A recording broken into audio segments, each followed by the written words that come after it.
Dzień dobry Państwu.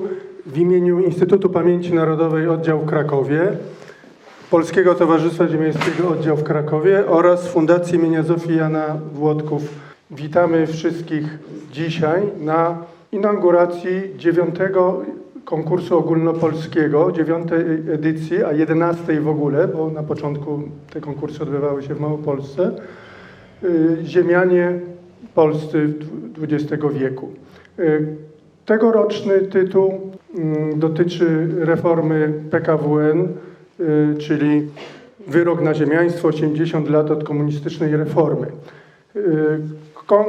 Debatę dzisiejszą będzie prowadził pan dr Marcin Chorąski. I serdecznie witam trójkę profesorów, którzy będą w tej debacie brali udział, czyli przede wszystkim profesor Annę Wylegałę z Instytutu Filozofii i Socjologii PAN w Warszawie, profesora Jerzego Gapysa z Uniwersytetu Jana Kazimierza w Kielcach. Jana Kochanowskiego, dobrze. I profesora Mariana Wolskiego z Uniwersytetu Papieskiego Jana Pawła II.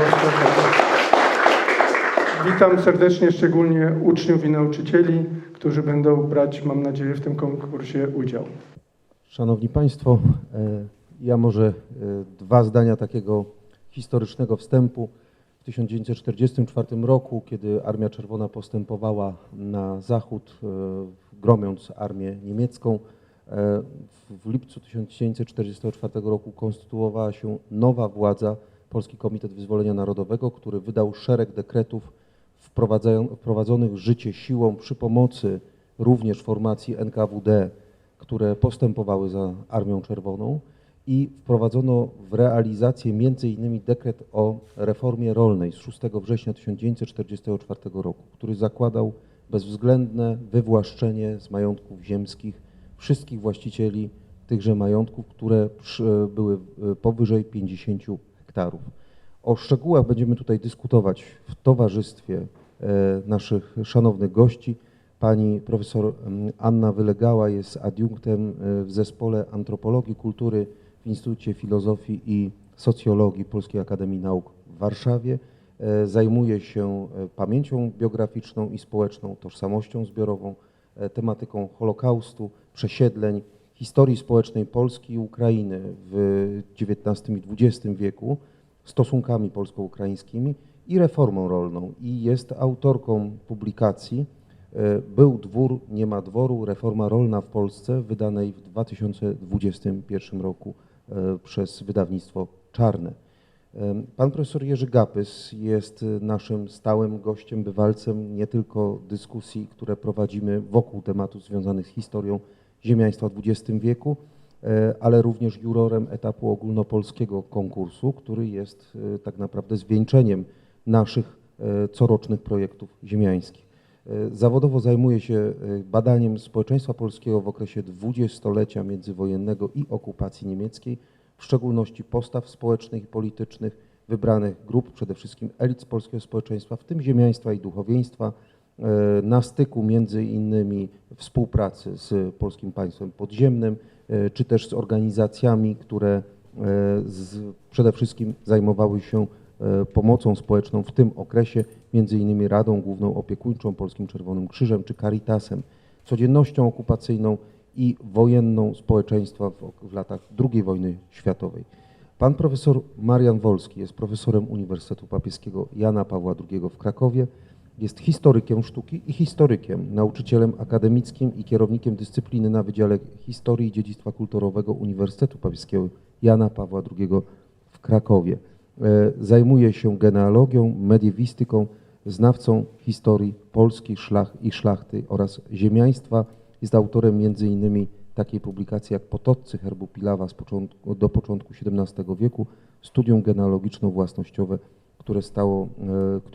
która to publikacja stoi u jego procesu habilitacyjnego przeprowadzonego na Uniwersytecie Papieskim. Proszę Państwa, zaczniemy może od tego, żeby przybliżyć, ta reforma rolna z 1944 roku to był jednorazowy wybryk albo też pewnego rodzaju działalność z premedytacją komunistów i czy to się wcześniej nie było przedmiotem dyskusji. Historia pokazuje, że tak nie było, ponieważ dyskusje o reformie rolnej sięgają początku nowoczesnego państwa polskiego, czyli 1918 roku i przemian agrarnych, które zachodziły przed wybuchem II wojny światowej. Powstaje pytanie, na ile te przemiany agrarne zmieniły swój kształt w partiach, w programach partii politycznych w trakcie samej wojny i po jej zakończeniu. Co miało się stać według polityków, a więc tych, którzy tak naprawdę chcieli decydować o przyszłości Polski, ale też lokalnych działaczy politycznych na poziomie takim prowincjonalnym. I co też z programów, które były przedstawiane w kolejnych wersjach w okresie okupacji, zostało zrealizowane, a na ile to, co się wydarzyło w rzeczywistości, czyli rok 1944, zostało zmienione przez komunistów lub też wykorzystane z innych nurtów myśli politycznych reprezentowanych przez tak naprawdę wielką czwórkę tworzącą polskie państwo podziemne. Drodzy Państwo, jeżeli chodzi o dyskusję na temat reformy rolnej, to wiemy, że ona się zaczęła, jak to pan doktor powiedział, w 1918-19 roku, ale nie zapominajmy, że kwestia reformy rolnej była obecna już w XIX wieku, uwłaszczenia, no zwłaszcza tutaj w zaborze czy austriackim, czy Galicji, a w Królestwie Polskim były to lata 1864, także mamy pierwsze takie wywłaszczenie ziemiaństwa. Wprawdzie za dosyć pokaźnym odszkodowaniem, no ale wiemy, że część ziemiaństwa wtedy odeszła z warstwy, przeszła do innych grup społecznych, między innymi zasiliła inteligencję polską, czy w ogóle stworzyła inteligencję polską. Natomiast jeżeli chodzi o taką dyskusję już ideologiczną, to jest okres I wojny światowej, natomiast okres międzywojnia to jest czas, kiedy na świeżo jesteśmy 11 listopada. Do 7 listopada 1918 roku Polska, ta kongresowa, miała być monarchią. Mieliśmy regentów, prawda? Natomiast 11, 14, 22 listopada utworzona została republika, czyli demokratyczne państwo polskie, które dzisiaj świętujemy. I w międzyczasie, proszę Państwa, były partie PSL Wyzwolenie, później Stronnictwo Chłopskie, później inne partie, Niezależna Partia Chłopska, komunizująca. One stały na stanowisku w ogóle wywłaszczenia polskiego ziemiaństwa. Po 1926, po 1928 następuje radykalizacja i te partie, zwłaszcza PSL Wyzwolenie, Niezależna Partia Chłopska, oni chcieli w ogóle wywłaszczyć całe ziemiaństwo bez odszkodowania. To nie jest 1944 rok, to nie jest pierwsza wzmianka, że jest bez odszkodowania. W 1920, 19, 1925, 1923 Paglan-Skoroński, gdzie Narodowa Demokracja, dogadała się z PSL-em Piast, gdzie wypracowano kompromisowy element reformy rolnej czy parcelacji za odszkodowaniem. Wiadomo, tam były pewne progi, o tym będziemy później mówić, ale generalnie, proszę Państwa, rok 1918 to jest czas, kiedy polskie chłopstwo, nie tylko, ale też robotnicy, inteligencja i każda z grup społecznych miała nadzieję, że nareszcie uzyska coś, co zaborcy nam zabierali czy nie pozwalali. Stąd na przykład głód ziemi w Polsce, czy w ogóle na ziemiach polskich, czy później już w Polsce II Rzeczypospolitej, jest takim stałym elementem, proszę Państwa, programów, zwłaszcza partii ludowych. Po 26 roku, my nawet skrajnie, ponieważ oni już chcą wywłaszczyć ziemiaństwo bez odszkodowania. Natomiast jeżeli chodzi o komunistów, komuniści mieli tą właśnie Niezależną Partię Chłopską, która była elementem komunizującym i ona jako pierwsza w ogóle w przestrzeń medialną czy w przestrzeń polityczną, publiczną powiedziała, że można zabrać ziemiaństwu coś bez odszkodowania, czyli w ten sposób, że to jest takie jakby sprawiedliwość dziejowa. Jeżeli chodzi o II wojnę światową, to 1942 rok, powstanie Polskiej Partii Robotniczej, dla niepoznaki nazwa Polska Partia Robotnicza, ale wiemy, że to była partia komunistyczna, która w swoim programie na początku ukryła, proszę Państwa, to wywłaszczenie bez odszkodowania. Były taka retoryka quasi-demokratyczna, taka propolska, natomiast w praktyce było tak, że oddziały, proszę Państwa, AL-u czy wcześniej GL-u prowadziły już działalność od 1942-1943 roku, zwłaszcza na przykład w Królestwie Polskim, również na Kielecczyźnie, taką akcję, nazwijmy to, osłabiającą ziemiaństwo, czyli rabunek majątków ziemskich, przychodzenie do folwarku, bałamucenie ideologiczne ludności folwarcznej, rabunki po 1944 roku, już tak lipiec, sierpień, jest to nawet, proszę Państwa, porwania ludności ziemiańskiej, różnego rodzaju okupy, także tutaj rabunki, rekwizycje w majątkach, tworzenie, proszę Państwa, już takich półlegalnych komitetów folwarcznych. Mówiono, że to będzie ziemia rozdana polskiemu chłopstwu, czy robotnikowi rolnemu, czy bezrolnym. Także jest tutaj, proszę Państwa, już taki element w praktyce. Wiadomo, że ta grupa czwórka, o której Pan doktor wspomniał, stała na stanowisku zachowania ziemiaństwa jako grupy społecznej, warstwy społecznej. Natomiast i też rząd w Londynie, czy ten rząd na uchodźstwie kalkulował, że parcelacja czy jakaś reforma rolna musi się odbyć, ale miało być zachowane ziemiaństwo do 50 hektarów lub 100 hektarów na zachodzie.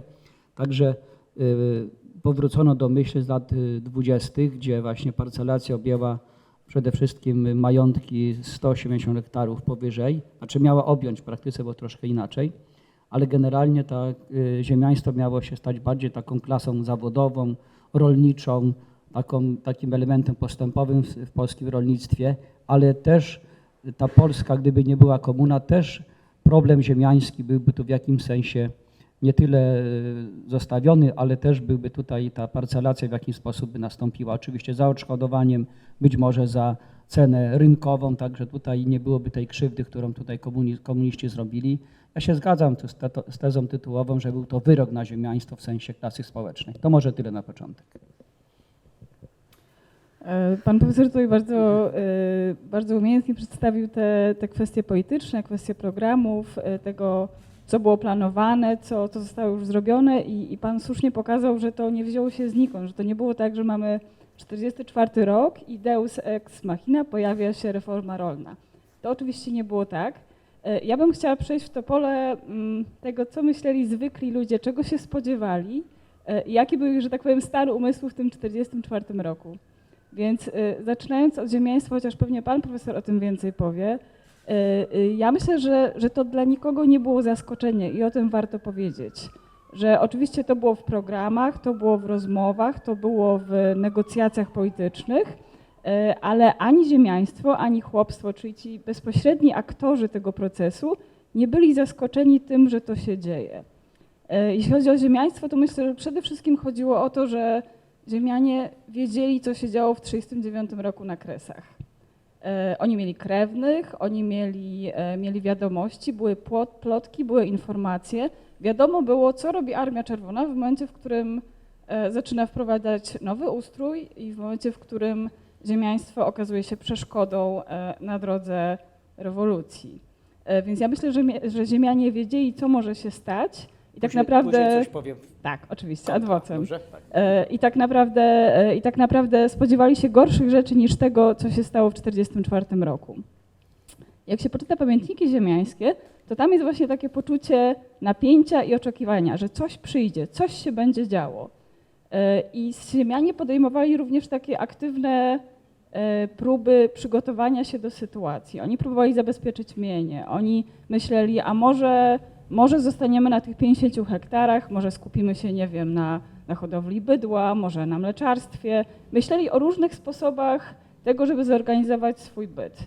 Natomiast oczywiście to, co się stało, jednak w pewnym sensie zmusiło ich do różnych innych działań. Jeśli chodzi o chłopstwo, to tu pan słusznie stwierdził, że był ten ogromny głód ziemi, który de facto definiował sytuację polskiej wsi. Tak? Polscy chłopi byli ziemi niesamowicie spragnieni i myślę, że była też kwestia takiego przeczucia, że ten układ społeczny, ten układ relacji społecznych, zależności de facto wciąż bardzo postfeudalnych, on się musi zmienić. I myślę, że już pod koniec lat 30., tuż przed wybuchem wojny, było takie poczucie, że to jest coś, co długo już nie będzie mogło trwać w tym samym kształcie. Natomiast nikt się nie spodziewał, że będzie to przebudowa tak radykalna. Więc na wsi na pewno czekano na reformę rolną. Czekali na nią przede wszystkim, tak jak pan powiedział, ci komunizujący, radykalni robotnicy folwarczni, ale nie wszyscy robotnicy folwarczni byli komunizujący i radykalni. To były jednostki, natomiast myślę, że ogromna większość tych chłopów bezrolnych pracujących na folwarku, chłopów bezrolnych nie pracujących na folwarku, chłopów małorolnych, którzy podpracowywali na folwarku, ci wszyscy ludzie nie byli w stanie przed wojną utrzymać się ziemi, bo albo jej nie mieli, albo jej mieli za mało. Oni wszyscy tej ziemi chcieli. Myślę, że można powiedzieć, że za wszelką cenę. I że pewną ceną za tą ziemię, choć pewnie jeszcze o tym powiemy, że ziemia nie była za darmo, wbrew propagandzie, bo nie była i to jest bardzo ważne, pewną ceną za tą ziemię było zniknięcie ze wsi ziemianina, czemu nie wszyscy byli radzi, ale z czym wszyscy de facto w którymś momencie się pogodzili. Więc myślę, że warto pamiętać o tym takim ogromnym poczuciu napięcia, wyczekiwania i niepewności na wsi, która była też wsią zbrutalizowaną, bardzo mocno skrzywdzoną przez wojnę w takim sensie moralnym. To była wieś, w której było bardzo dużo przemocy, dużo śmierci, dużo broni, wieś bardzo zniszczona, bardzo biedna przede wszystkim. I to jest ten kontekst, który trzeba mieć w głowie, myśląc o tym, w jaki sposób reforma rolna była realizowana lokalnie.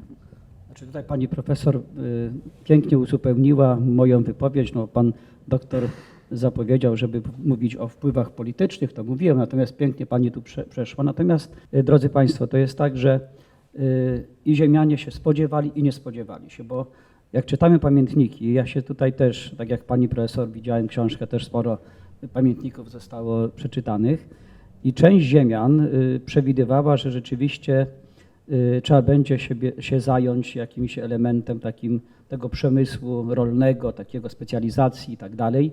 I wielu ziemian w okresie wojny, wykorzystując koniunkturę wojenną, rzeczywiście tak zrobiło. Zmodernizowało swoje majątki w dużej mierze, proszę państwa, przestawiło się na produkcję na przykład karakułów czy jakichś innych bardziej dochodowych przedsięwzięć. Natomiast jest grupa konserwatywnych ziemian, którzy nie przyjmują status quo rzeczywistości. Są takie osoby, pojedyncze wprawdzie, ale są, które uważają, że to ma być, nadal ten system ma trwać i nawet jeżeli już były plakaty rozwieszone o reformie rolnej w 1944 roku, gdzie mówiło się 50 hektarów będzie powyżej zabierane, to oni rozumieli, że te 50 nawet komuniści im zostawią. Też tak było, proszę państwa. I element jeszcze tutaj ludności chłopskiej czy tam bezrolnej. Proszę państwa, no dzisiaj przywykliśmy do tego, że komuś się zabrało, że tak powiem, tak po prostu bez odszkodowania. Natomiast nawet wśród ludności chłopskiej, tu się zgodzę z panią profesor, czy bezrolnej, był taki opór, jeżeli była reforma rolna, jak to można coś za darmo otrzymać, proszę państwa, jak można komuś zabrać. Także ten element moralności, takiego może nie świętej własności, bo czegoś takiego może na wsi nie było, ale to poczucie własności, że tutaj jest, proszę państwa, właściciel.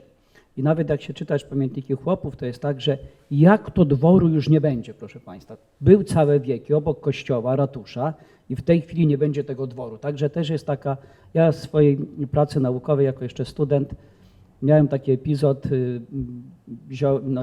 nagrywałem relacje z byłym pracownikiem, czy bardziej pracownicą majątku ziemiańskiego i miałem wtedy 20-27 lat i pierwsze zdanie, to lata 90. były, czy ja nie jestem z ubecji, ponieważ ci robotnicy rolni po wojnie też byli tam w jakiś sposób prześwietlani i dopiero musiałem się, że tak powiem, opowiedzieć, kto jestem, skąd i tak dalej, czyj syn i tak dalej. Dopiero mogłem jakiekolwiek wziąć, proszę państwa, relacje. Oddaję tu głos panu profesorowi. Proszę bardzo. Bardzo dziękuję. Ja chciałem nawiązać do kwestii wyrażonej właśnie przez panią profesor o tym głodzie ziemi, bo powiedzieliśmy o uwarunkowaniach takich społeczno-politycznych, natomiast warto było jeszcze powiedzieć o ekonomicznych, gospodarczych uwarunkowaniach. Po pierwsze, musimy sobie zdawać sprawę z tego, co wybrzmiało już, że reforma rolna od 1919 roku była prowadzona. W 1939 roku Państwowy Fundusz Ziemi zgromadził 1 000 000 hektarów do rozparcelowania i tyle dokładnie rozparcelowali komuniści w latach 44-49. A zatem można powiedzieć, że gdyby nie wojna, to procesy parcelacyjne dokładnie tak samo by przebiegały, natomiast ocalałyby dwory, majątki prosperujące, dobrze funkcjonujące i sytuacja byłaby zupełnie inna. Nie byłoby tego złamania, że tak powiem, właśnie tej z jednej strony moralności prawda? Bo to był duży dylemat, tak jak pan profesor powiedział, ja zresztą z rozmów też z mieszkańcami wsi to bardzo dobrze znam ten problem, ale też nie byłoby gigantycznych strat w kulturze polskiej, o czym będziemy zresztą mówić w podsumowaniu. Natomiast jeśli chodzi o ten głód ziemi, proszę Państwa, to jest tak łatwo powiedzieć głód ziemi, natomiast musimy sobie zdać sprawę z tego, że Polska nie była jednorodna przed wojną i ten głód ziemi występował owszem w Małopolsce, w dawnym Królestwie Polskim, natomiast w Wielkopolsce czy na Pomorzu tego głodu ziemi nie było, bo chłopi tamtejsi potrafili mieć do 100 hektarów ziemi. Pamiętam rozmowę z naszym prezesem, byłym, nieżyjącym już wiele lat, Dezyderem Chłapowskim, który przed wojną jeszcze objął majątek ziemski Kopaszewo i mówił, że w momencie wprowadzania przedwojennej reformy rolnej, gdzie się pojawili przesiedleńcy z Małopolski, to się pojawiły pierwsze niepokoje społeczne, to jest pierwsza rzecz, różnica cywilizacyjna była gigantyczna po prostu. I to był taki społeczny, bardzo duży szok, prawda? Natomiast jeszcze o jednej kwestii musimy pamiętać, mówiąc też poniekąd o stosunku ziemian do reformy, tego czego się spodziewali, czy się nie spodziewali, w jakim zakresie. Działacze ziemiańscy, mogę tu przywołać przede wszystkim Aleksandra Dworskiego, prezesa Krakowskiego Związku Ziemian. On już w 1919 roku wydał taką publikację posłom do Parlamentu Polskiego kilka uwag do przemyślenia na temat reformy rolnej. On tam wskazywał, że właściwym kierunkiem zmian w strukturze agrarnej Polski jest ewolucja. To jest primo. 2. Zwraca uwagę, że rodzi się przemysł w Polsce. COP, prawda, Gdynia, że kierunek zmian powinien polegać na tym, żeby nadwyżkę biologiczną ze wsi odprowadzać, że tak powiem, technicznie do przemysłu, do miast rozwijających się, natomiast nie obdzielać skrawkami ziemi chłopów, bo to ani nie jest ekonomicznie uzasadnione, a petryfikuje po prostu dychawiczną strukturę i ekonomiczną, i społeczną. Zresztą, proszę Państwa, ten błąd władz polskich jest czytelny jeszcze w tej chwili. Bo proszę Państwa, wpisanie do naszej obecnej konstytucji podstawy ustroju rolnego w postaci gospodarstw rodzinnych, które wiadomo, że nie mogą przekraczać 10 hektarów ziemi. To nie jest nic innego jak myślenie anachroniczne w stosunku do rolnictwa i petryfikowanie po prostu niewydolnej ekonomicznie struktury, bo 10 hektarów w tej chwili, proszę Państwa, to nie jest gospodarstwo towarowe. Także społeczne oczekiwania one były nierównomiernie rozłożone, były w dużym stopniu wynikiem agitacji ludowej, PSL-owskiej, wyzwolenia i tak dalej, komunistycznej. Nie do końca to było, że tak powiem, skorelowane z faktycznymi potrzebami ekonomicznymi kraju. Natomiast właśnie ziemianie patrzyli na te zmiany właśnie w kontekście ewolucji, a nie rewolucji. Chciałam powiedzieć, że oczywiście jakby głód ziemi to jest taka klisza, którą my się posługujemy i też takie, znaczy tym pojęciem próbujemy opisać bardzo wiele rzeczy i myślę, że nikt tutaj nie postuluje tego albo nie twierdzi, że ten głód ziemi musiał być zaspokojony w taki sposób, w jaki został i za wszelką cenę, bo to jest oczywiste, że ten głód ziemi wynikał po prostu z tego, że tych chłopów na wsi było za dużo, że mieszkańców wsi było za dużo, żeby oni wszyscy na tej wsi, na tej ziemi mogli pracować. I to nie miało znaczenia, czy im rozdać po tyle, czy po tyle hektarów. Oni po prostu musieli częściowo przenieść się do miasta, a w dwudziestoleciu międzywojennym to się nie mogło zadziać, ponieważ uprzemysłowienie było zbyt niskie. Natomiast ja się nie do końca zgodzę z tym, że to i tak by się zadziało ewolucyjnie w taki sam sposób. No nie, to by trwało dużo, dużo dłużej, miałoby inny wymiar. Nie mówię, że ostatecznie rezultat nie byłby podobny, natomiast myślę, że jednak nawet gdyby to nie władza komunistyczna przeprowadzała reformę, to musiałoby mieć wymiar bardziej radykalny po wojnie, żeby cokolwiek się zadziało istotnie. Ja mówiłem, pani profesor, o ilościowym wyniku, natomiast to, co się stało w wyniku reformy komunistycznej, tak zwanej właściwie powinniśmy mówić reformy, bo to nie była de facto reforma rolna, czyli obdarowanie chłopów nadziałami, na których nie mogli wyżyć, z których nie mogli wyżyć, prawda? Zresztą wiemy, że to była przygrywka, nieudana zresztą przygrywka do kolektywizacji wsi polskiej, prawda? W różnych obszarach, prawda? Natomiast ja jeszcze chciałem, myśląc o takiej, mając na myśli taką refleksję historyczną, chronologiczną, proszę Państwa, te kwestia agrarna była podnoszona już w XIX wieku, przynajmniej w zaborze austriackim. Ja sobie w tej chwili przypomniałem, jak pani profesor mówiła, że znam wystąpienia ziemian jeszcze właśnie z końca XIX, samego początku XX wieku, którzy apelowali do władz austriackich, żeby zakazać prawnie podziałów ziemi gospodarstw chłopskich w nieskończoność, bo proszę Państwa, wystarczy popatrzeć z lotu ptaka na układ pól w Małopolsce, popatrzeć na te paseczki, które są bardzo urokliwe notabene, ale z punktu widzenia ekonomicznego tragiczne. I władze austriackie się nie zgodziły na wprowadzenie tego, a przecież to był jedyny ratunek dla tych gospodarstw, żeby jeden spadkobierca zostawał na całym areale, a reszta szukała po prostu szczęścia w usługach, gdzieś tam, gdzie by się znalazło miejsce, nawet na emigracji, prawda? Natomiast ta polityka jeszcze władz zaborczych, w przypadku, mówię, Małopolski akurat, doprowadziła do tej strasznej sytuacji właściwie braku możliwości wyżycia z tego quasi-majątku. Prawda? Czy ja tylko jeszcze chcę nakreślić tło, bo tu pan profesor o XIX wieku. Drodzy Państwo, po 1860 mamy tak zwaną rewolucję przemysłową i z tym związany gwałtowny boom demograficzny.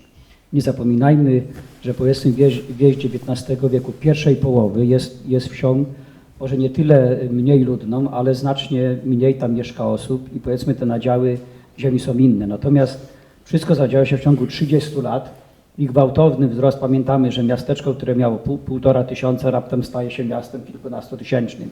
Łódź, która miała kilka tysięcy, staje się miastem kilkusettysięcznym i tak dalej. Metropolią, także też i wioski, małe osady, także tutaj też element, proszę Państwa, ogólnego tła i na tym tle też, proszę Państwa, ziemiaństwo skorzystało, ponieważ dzięki rewolucji przemysłowej nastąpił też postęp agrotechniczny, modernizacja majątków, przejście na płodozmian, pojawiają się chemizacja i tak dalej, także tutaj z mniejszego areału również można było bardziej intensywnie uprawiać. W ogóle widzimy takie przejście od gospodarki ekstensywnej w kierunku gospodarki intensywnej w majątkach.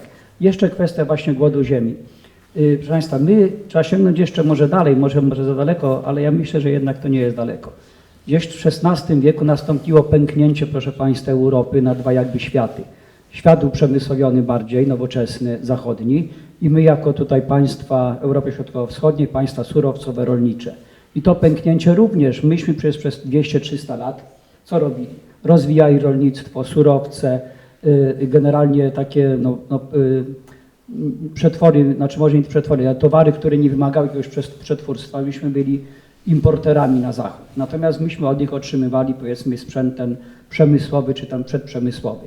I też element, proszę Państwa, tych latyfundiów, które wyrosły na ścianie wschodniej, czy tam Ukraina, Białoruś, też odegrało, że to ziemiaństwo tutaj na przykład nasze królewskie czy galicyjskie, później zabory, proszę Państwa, też element, który w pewnym sensie uprofilował rozwój. No pan tutaj wspomniał, pan profesor, na temat reformy w Wielkopolsce. Tak, tam były większe majątki. Tam były chłopi mieli nawet 100 hektarów. Tylko nie mówi się jednej rzeczy, że 30-40% chłopów musiało w ogóle zrezygnować z ziemi i stało się robotnikami rolnymi na miejscu, ewentualnie były saksy do Rzeszy. Także tutaj też, proszę Państwa, natomiast u nas tutaj w Królestwie nie mieliśmy takiego momentu, żeby odpłynąć gdzieś w głąb Rosji, no chyba że w innych kwestiach. I ci ludzie tutaj musieli w jakiś sposób funkcjonować. Natomiast mówię, ten boom demograficzny też zaskoczył, bo my sobie może dzisiaj nie wyobrażamy, proszę Państwa, że w ciągu tam 30-40 lat ludność się podwoiła, nawet potroiła. Także też tutaj wielodzietność na przykład w rodzinach chłopskich była dosyć duża, 5, 6, 7 dzieci i lepsze warunki higieniczne spowodowały, że 7-8 osób dożywało dorosłości. Należało gdzieś to wszystko podzielić. Także tutaj nie można winić ani ziemian, ani chłopów, że raptem tej ziemi się skurczyło. Pamiętam to jeszcze kiedyś, parę lat temu, że na przykład też część ziemian odpływało do innych zawodów, ale też były rodziny raczej wielodzietne i należało też podzielić majątki. Także tutaj ten element również nie zapominajmy Tylko, o panie tym. profesorze, było co dzielić. Było co dzielić, wiem, tak, no ale się one zrobiły coraz mniejsze. Nie pamiętam, na przykład ktoś miał sobie 1000 hektarów, później podzielił dzieciom, zostało po 300 hektarów. Także tutaj też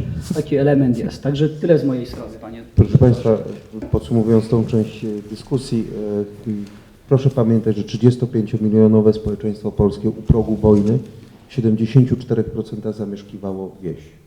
W związku z tym to przeludnienie, o którym tutaj mówimy, jest bardzo wyraźne i dotyczyło ponad 20, prawie 30 milionów mieszkańców Rzeczpospolitej przed wybuchem II wojny światowej. I reforma rolna, która przebiegała od 1919 roku, miała charakter ewolucyjny i ona postępowała i miała się zakończyć według planów mniej więcej w latach 50. Oczywiście wojna to pokrzyżowała. Do tego jeszcze trzeba zwrócić uwagę na fakt, że dominującym czynnikiem politycznym u progu wkroczenia Armii Czerwonej na ziemiach polskich, w polskim państwie podziemnym było Stronnictwo Ludowe i to ono zakładało rewolucyjną reformę rolną, ale nie w takim wymiarze, jak została zrealizowana przez komunistów. I tutaj jest pytanie, do którego zmierzam. Jaka to była reforma rolna?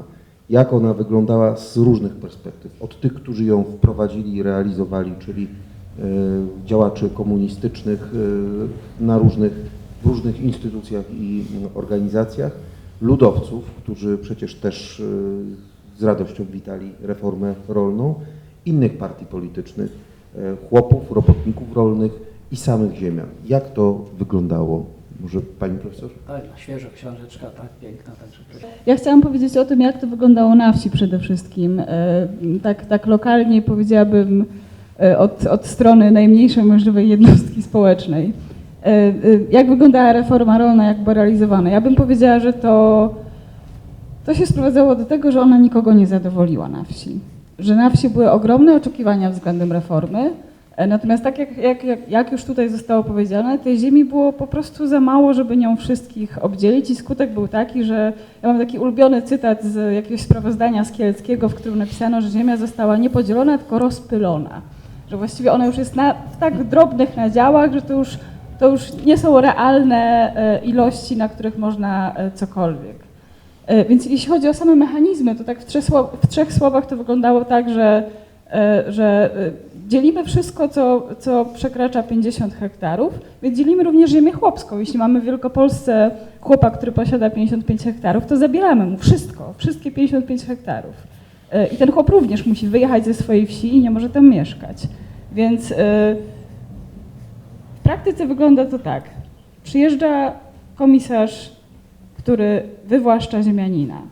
Ziemianin musi wyjechać. Jeśli ma dobre układy z miejscową ludnością i z gminą, to dostaje 2 tygodnie albo 3 dni. Jeśli ma złe, to dostaje 2 godziny, musi zabrać wszystko i wyjechać. Potem następuje parcelacja ziemi, czyli ten majątek zostaje już przyjęty na cele reformy rolnej i on jest parcelowany. Parcelacji dokonuje komitet folwarczny, który albo się tworzy samoistnie, albo jest inicjowany. Dość rzadko się to dzieje spontanicznie, więc to są ludzie miejscowi, którzy zaczynają dzielić ziemię, oni przygotowują listy, oni decydują o tym, komu tą ziemię dać. Oczywiście jest litera prawa, która mówi, że ziemia należy się przede wszystkim osobom bezrolnym, przede wszystkim tym robotnikom folwarczym z danego majątku, ale potem jest to, co można ugrać, to, co jest elementem przetargów, elementem negocjacji, elementem tarć politycznych. Więc na przykład okazuje się, że ziemia czasami trafia do zamożnych gospodarzy, którzy mają 8-10 hektarów, bo są w stanie dogadać się z komitetem folwarcznym.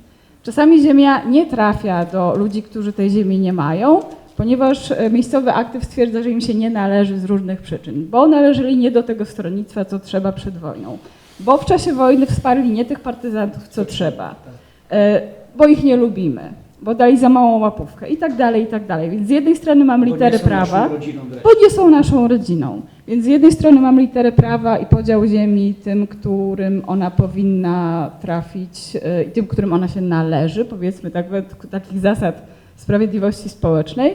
Z drugiej strony mamy lokalne interesy, tarcia, konflikty i przetargi. Z trzeciej strony okazuje się, że zawsze tej ziemi jest za mało. czwartej okazuje się, że czasami majątek jest przynajmniej częściowo wyłączony z parcelacji, co sprawia, że wszyscy są nieszczęśliwi.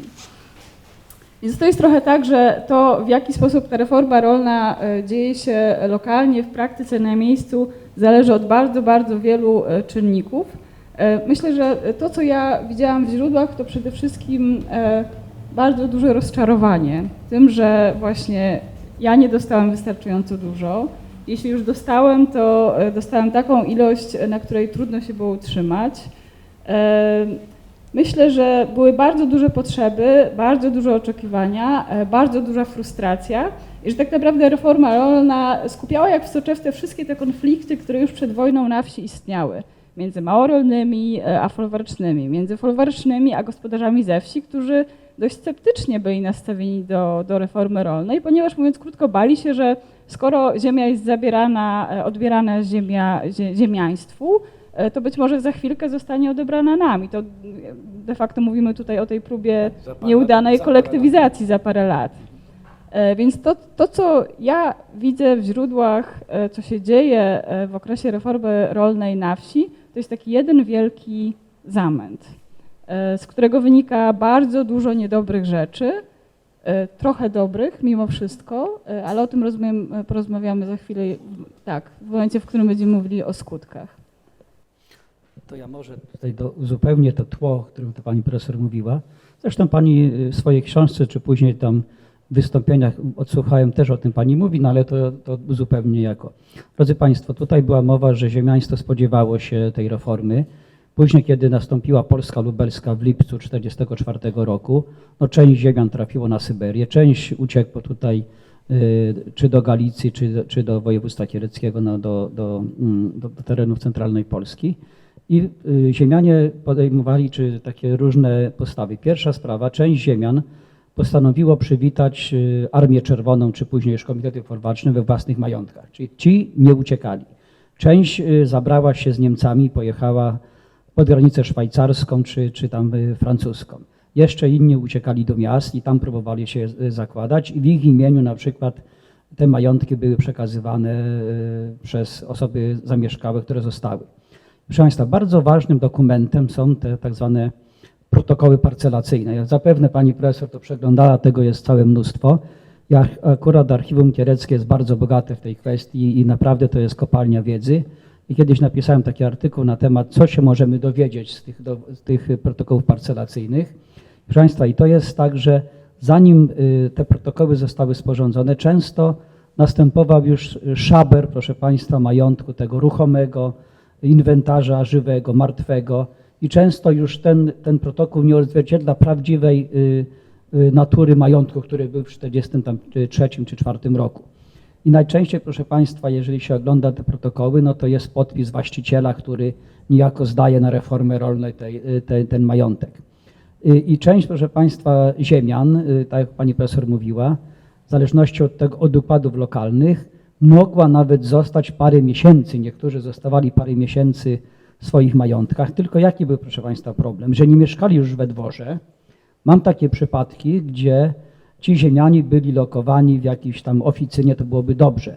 Często nawet nie dawano im żywności. Ten komitet folwarczny z takiej zemsty klasowej po prostu mścił się tak w takim sensie dosłownym, nie dając żywności, jedzenia, opieki lekarskiej i tak dalej. No i często ziemianie sami musieli później wyjeżdżać, mimo wszystko, że było te 30 km czy poza powiatem, to mówię, jest parę przykładów, gdzie ci ziemianie zostawali, jeszcze pilnując tych swojego dobytku i mówię, część robotników rolnych, folwarcznych nie zawsze się, proszę państwa, właściwie zachowało. Są ziemianie, proszę państwa, którzy, na przykład Stanisław Turna w swoim pamiętniku napisał bardzo ważną rzecz, że jak to jest możliwe, że w XX wieku w środku Europy cywilizowanej można człowieka okraść, proszę państwa. On tak pisze wprost, że to będzie strasznie oddziaływało na społeczeństwo polskie, bo ono dostało niejako taką informację, że państwo może bezkarnie ograbić człowieka. I on taki napisał bardzo ważną rzecz, później o tych skutkach troszkę więcej, ale że on, człowiek, który przez 20-30 lat był panem na włościach, był osobą decydującą o życiu swoim, rodziny też i robotników, z dnia na dzień, proszę Państwa, stał się, no może nie tyle, że nikim, ale osobą zależną, która, jak pisał, wydawała miliony, a musi się zadowolić kilkaset złotami. Też, proszę Państwa, taki szok, że na przykład będzie się musiał nauczyć, to już w skutkach, w jaki sposób funkcjonować w społeczeństwie, bez służby, bez tego całego takiego stylu ziemiańskiego. To też jest, proszę Państwa, bardzo poważny element, że ci ludzie musieli w jakimś sensie zmienić swoją mentalność, która była przecież stylem życia przez wieki, to wiemy o tym. I na koniec, proszę Państwa, jeszcze jedna kwestia. Robotnicy folwarczni, jak tu pani profesor powiedziała, dostawali ziemię, ale często było tak, że w zależności od tego, kto był sołtysem, kto był tam w komitecie tym folwarcznym, również mamy przypadki, które pani profesor wspomniała, że ta ziemia była dzielona w sposób znaczy formalny, ale nieformalny, czyli w taki sposób, jak to w Polsce jest możliwe, czyli pod stołem, aczkolwiek z punktu formalnego są jeszcze, proszę Państwa, całe spisy, nazwiska, imiona, miejsce zamieszkania, ile przydziału nastąpiło hektarów, czy tam 1,5, 2, 3, czy jest to upełnorolnienie, czy to jest założenie gospodarstwa, także to jest kapitalny materiał. Proszę Państwa, dopowiadając do tych wypowiedzi moich zacnych przedmówców, muszę powiedzieć tak, to nie jest oczywiście odkrywcza myśl, tylko powtórzenie wyników badań, że reforma rolna nie była aktem umotywowanym ekonomicznie. To był akt stricte polityczny, mający na celu usunięcie z przestrzeni społecznej grupy posiadającej, niezależnej ekonomicznie, wykształconej, światłej, stanowiącej z definicji wroga nowego systemu politycznego. To był główny cel. Nie upełnorolnienie, bo o tym upełnorolnieniu nie myślano tak naprawdę na dłuższą metę, tylko to był właśnie akt polityczny. Pamiętajmy, że straty biologiczne po wojnie, czy w czasie wojny, były olbrzymie. Skala zniszczeń i konieczność odbudowy państwa, miast, przemysłu była gigantyczna. Zresztą potem chociażby Nowa Huta, prawda, wiemy co się działo. 100 kilometrów, w promieniu 100 kilometrów codziennie autobusy dowoziły robotników, czy chłoporobotników do Nowej Huty, prawda?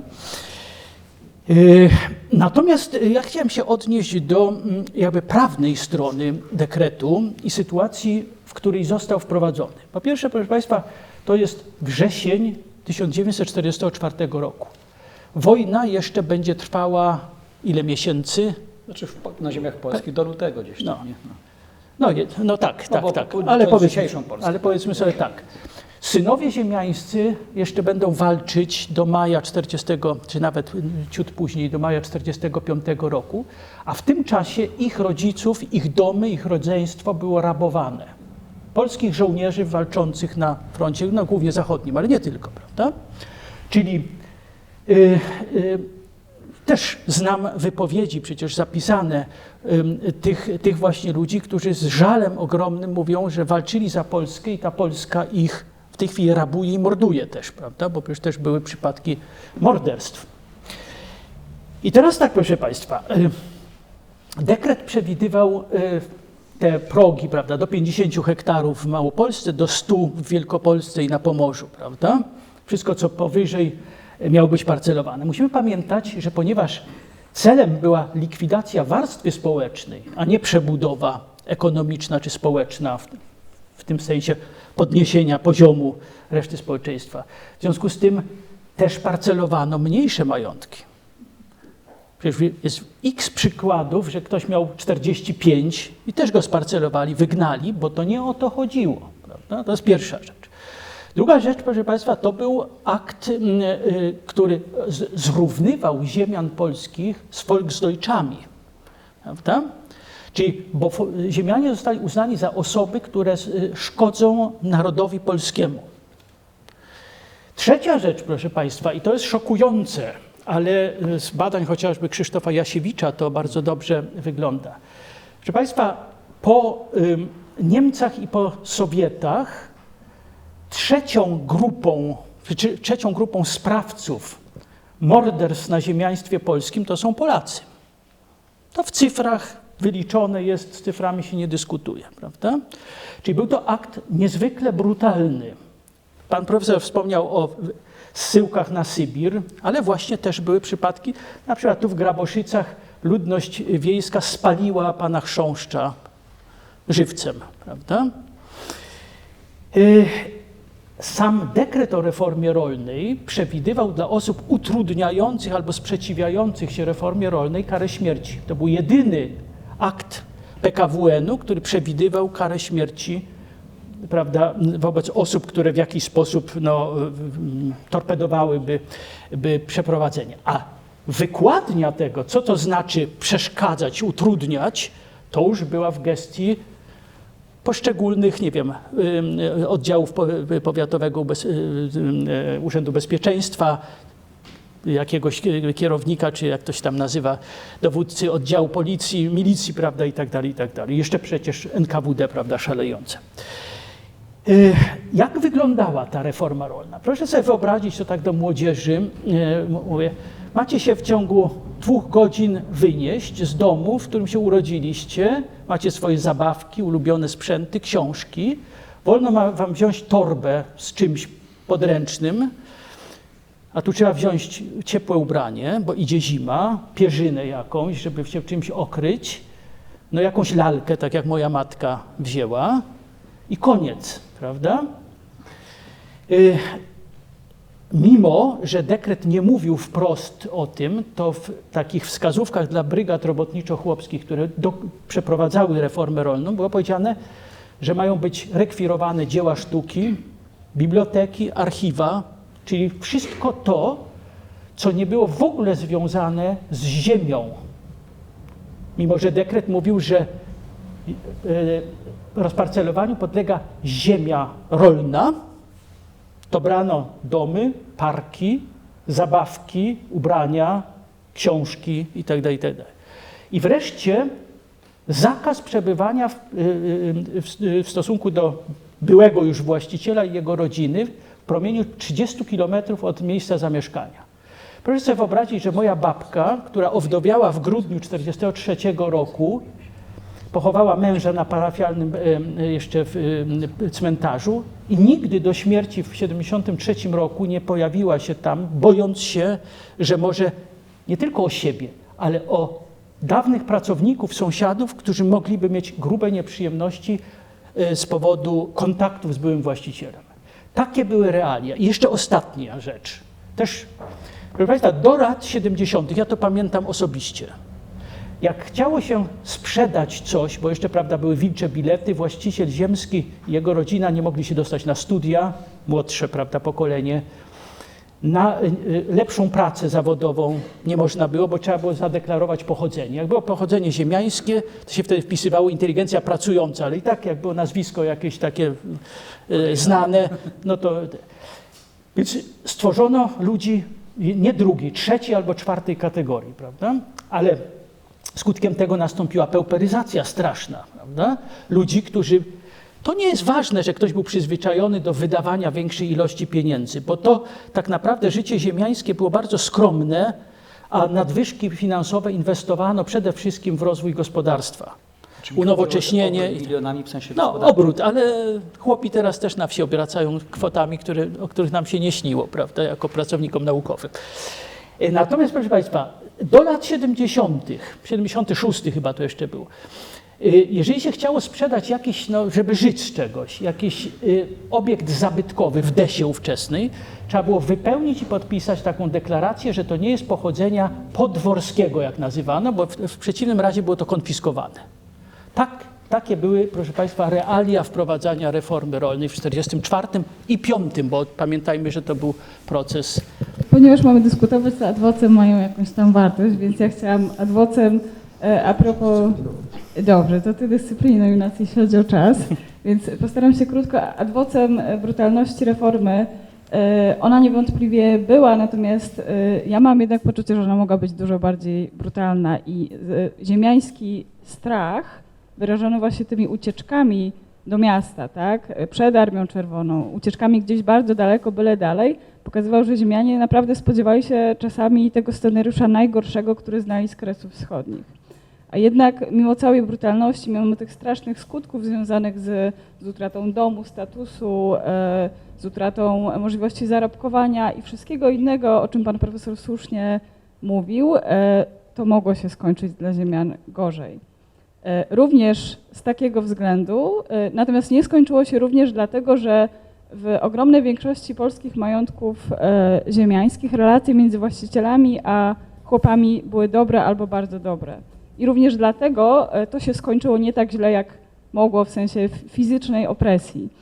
I na przykład to, co mi przychodzi od razu do głowy, to są relacje dotyczące takich sądów nad ziemiaństwem, sądów nad pamiętnikiem z 1944 roku. Czyli mamy taką sytuację, że wchodzi Armia Czerwona,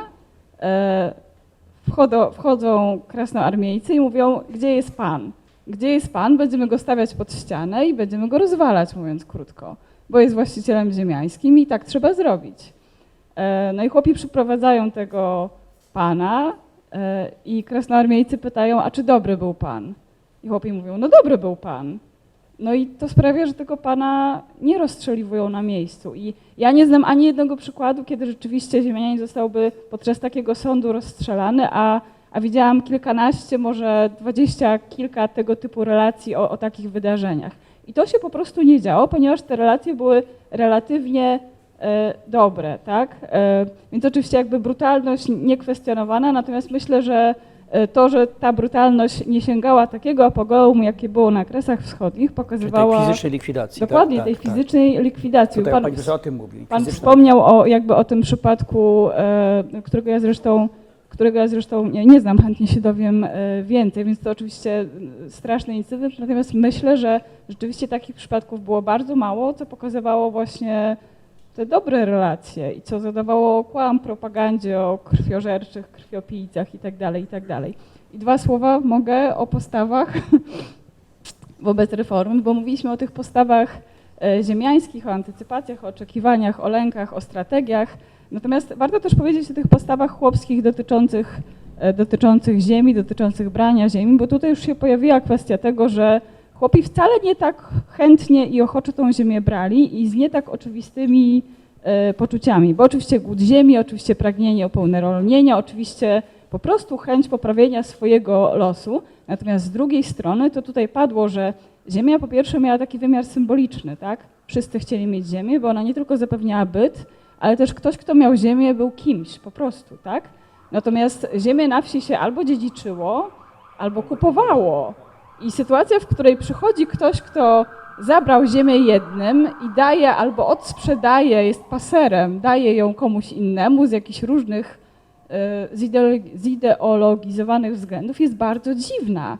I ona oczywiście z jednej strony wywołuje radość, bo my możemy tą ziemię kupić tanio po prostu, dużo taniej niż kiedykolwiek wcześniej, a z drugiej strony powoduje takie lęki, no dobrze, teraz mi sprzedają tą ziemiańską ziemię, ale za chwilę albo ziemianin wróci, mi ją odbierze i ja jeszcze dostanę za swoje, albo w gorszym przypadku na ziemianinie się nie skończy, zaraz odbiorą bogatszym chłopom, a potem w ogóle odbiorą wszystkim chłopom. Chłopi panicznie bali się kołchozów, to tutaj nie padło, tak? A to jest bardzo istotny lęk, który de facto definiował chłopskie zachowania na wsi. Co to jest kołchoz? Dobrze, kołchoz to jest spółdzielnia rolnicza do kwadratu. To jest taka kolektywna własność ziemi, w której ludzie, tak, w której ziemia jest państwowa, czyli niczyja, czyli społeczna. Myślę, że są różne definicje. Tak, to jest jakby taka forma własności, która działała w Związku Sowieckim i tego bali się i chłopi, i ziemianie. Tego się nie udało na ziemiach polskich zaprowadzić. Natomiast lęk przed kołchozami był i bardzo mocno definiował chłopskie zachowania, również właśnie w zakresie oporów przed braniem ziemi, bo chłopi tej ziemi chcieli, ale oni ją chcieli inaczej dostać. Kołchoz, sowchoz, nie, bo mieliśmy takie dwa pojęcia. Tylko, że Państwo- nie wiem, czy nie pogubią się państwo. No wiem, ale to jest tak, sowchoz, czyli to jest gospodarstwo państwowe, państwa radzieckiego czy później polskiego, w większości utworzone na przykład na gruntach ziemiańskich, natomiast kołchozy, no to z reguły były to spółdzielnie rolnicze, gdzie zmuszano rolników indywidualnych do zakładania takich kolektywnych, wspólnych gospodarstw. Ja tu się zgadzam z panią profesor, że część chłopów pod względem moralnym no, czuło się niezręcznie, że jak można ukraść po prostu komuś i sprzedać w drugie ręce, nie? I druga sprawa, bano się, że będzie powrót ziemianina i być może nawet to było większym lękiem. Dlaczego? Dlatego to, co mówiłem na początku, że dwór, kościół, mówię takie symbole, był zawsze, proszę Państwa. Ponieważ no, ziemiaństwo czy szlachta to jest kilkaset lat funkcjonowania społeczeństwa polskiego i w tradycji takiej ludowej, pamięci zbiorowej, tu Pani się na pewno zgodzi, Pani Profesor, funkcjonują pewne takie archetypy i tak dalej, które mamy przez lata. Nawet Kraków, który jest miastem, wiadomo, wielowiekowym, mamy pewne symbole, które przywodzą na myśl tą długowieczność. Tak samo i na prowincji, na przykład dwór czy kościół był takim nośnikiem tożsamości, historii, kultury i ci ludzie nie mogli sobie wyobrazić, że można tak wykorzenić społeczeństwo, że nie, jak to dziedzica nie będzie, proszę Państwa, bo mówię, robiąc badania z tym się spotkałem, że nikomu się nie wyda, znaczy bardzo niewielu osobom się, jak to możliwe, że dziedzica już nie będzie w ogóle. To po prostu był szok taki w sensie takim mentalnym nawet, że nie będzie dziedzica, nie będzie dworu, to jest niemożliwe. I oni się spodziewali, że to w ciągu, tak, no w pewnym sensie, panie doktorze, świat się skończył, w pewnym sensie się skończył dla ludności wiejskiej. Może my dzisiaj tego nie rozumiemy, bo u nas religia też zaczyna coraz mniej odgrywać rolę w takim sensie pewnej moralności, natomiast jeszcze w tamtym czasie, nawet jeszcze, proszę Państwa, w okresie międzywojennym, jakby wielki kryzys, żeby Państwu pokazać, jak to wyglądało. Dzisiaj zasiłek socjalny jest rzeczą normą, nam się należy roszczeniowo. Natomiast przed wojną zasiłek dla bezrobotnego były takie przypadki, że mężczyźni zwracali, proszę Państwa, do państwa te pieniądze, które wzięli z kasy państwowej, bo się czuli z tym źle, że jak on jako mężczyzna nie jest w stanie utrzymać rodziny i tak dalej. Takie, no dzisiaj wręcz to jest aberracja, dla mnie się wydaje wręcz szokujące, ale tak, proszę Państwa, było. I własność prywatna w tej kulturze europejskiej, tej kulturze łacińskiej, zachodnioeuropejskiej, własność była podstawą funkcjonowania czegokolwiek, czy własność ziemska, czy własność w postaci budynków, czy własność powiedzmy już później akcjonariatu i tak dalej. Także to był element, mówię, dzisiaj żyjemy w świecie tak zwanym posthistorycznym, gdzie pewne wartości, pewne symbole, czy pewne pojęcia się w ogóle zmieniły. Także tutaj ja się zgadzam tutaj z panią profesor, że ta była też przeoranie tej świadomości zbiorowej i być może ten chłop sobie nie do końca uświadamiał, co się dzieje. Ja bym tu się zgodził z panem profesorem, że komuniści zrobili co? Że nie tylko zlikwidowali ekonomicznie ziemiaństwo, ale przede wszystkim ze względów ideologicznych, ale mając na uwadze przede wszystkim pozyskanie również chłopstwa polskiego. Wiemy, że to nie do końca się udało w komunizmie, bo kolektywizacja poległa i u źródeł tego leży właśnie to przywiązanie do ziemi, porównywalne z ziemiańskim, tylko na mniejszym etapie. Ja jeszcze, żeby była równość jakaś, prawda, żeby się nie wyszedł stąd jako ofiara, prawda. Ja chciałem jeszcze nawiązać do słów pana profesora o tym przywiązaniu, o tej symbolice i tak dalej, i tak dalej. To jest jedna strona medalu, ale druga jest bardziej praktyczna. Pamiętajmy, że dwór to był główny pracodawca w terenie, opiekun, źródło postępu w rolnictwie, informacji o pewnych nowinkach z zakresu właśnie uprawy, hodowli. To było miejsce, gdzie zasięgano porady medycznej, pomocy medycznej. I wreszcie, czyli po prostu centrum pewnego postępu cywilizacyjnego. I to w dobrym tego słowa znaczeniu, jakby brak tego elementu, to nie tylko w sferze symbolicznej, ale to bardzo praktycznej, wywoływał pewne, niewątpliwie, ja patrzę z drugiej strony na to, prawda, ale od strony ludności wiejskiej musiał wywoływać też lęk przed przyszłością, prawda? Co będzie, skoro nie ma już tego naturalnego od pokoleń opiekuna, prawda? Szanowni Państwo, ja tylko tytułem uzupełnienia, bo pan profesor Wolski powiedział o tym, że ziemianie zostali zrównani dekretem reformy rolnej z 6 września 1944 roku z Volksdeutschami. Volksdeutsche to wiadomo, jeżeli ktoś nie wie, to obywatele polscy, którzy zostali wpisani na listę narodu niemieckiego podczas okupacji przez okupanta niemieckiego i w związku z tym byli niższej kategorii obywatelami III Rzeszy. Natomiast co oznaczało zrównanie z Volksdeutschami? Otóż ten jeden dekret zawierał informację, że na reformę rolną przeznaczona jest ziemia będąca własnością obywateli państwa niemieckiego, III Rzeszy Niemieckiej, Volksdeutsche i ziemiaństwa. A więc te trzy kategorie... Nie. Tak, ale mówimy, ja mówię tutaj myśląc skrótem, chodziło mi o majątki powyżej 50 hektarów na terenie centralnej Polski, 100 hektarów mówimy o Pomorzu i Wielkopolsce. W związku z tym ta reforma rolna również obejmowała chłopów, którzy posiadali te te powyżej przeznaczone. Czyli tak zwanych kułaków. Tak. I więc kategorii osób, które podlegały reformie rolnej niż ziemiaństwo było trochę więcej i zrównano ziemiaństwo właśnie przede wszystkim ze zdrajcami narodu.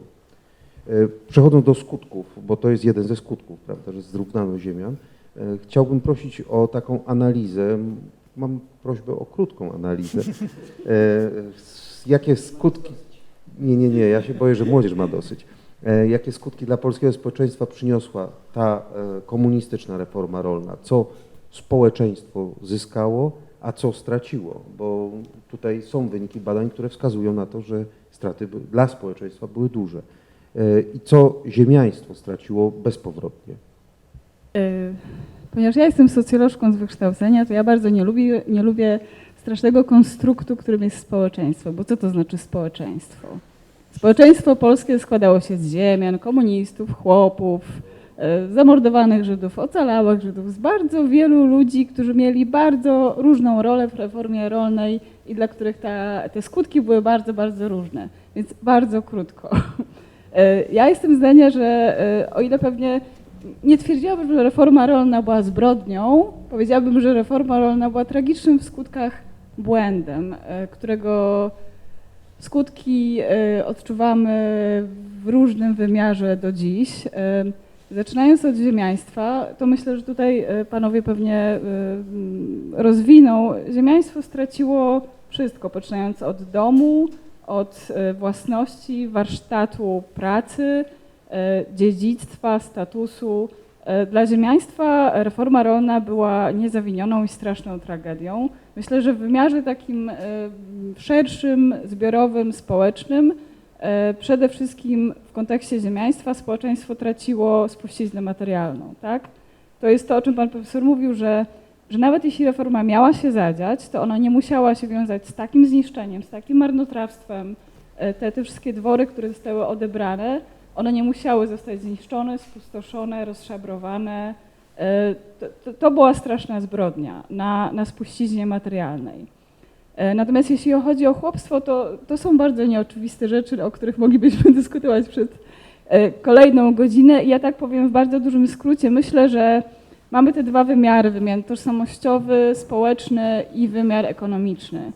I rzeczywiście ekonomicznie ta reforma nie miała żadnego sensu, dlatego że ona rozdrobniła tą ziemię i ona jakby zachowała tą strukturę ekonomiczną, która była przestarzała, która nie działała i nie miała szansy zadziałać. Czyli jakby reforma rolna wyprodukowała kolejne setki tysięcy drobnych gospodarstw, które nie miały szansy przetrwać długo i dobrze działać.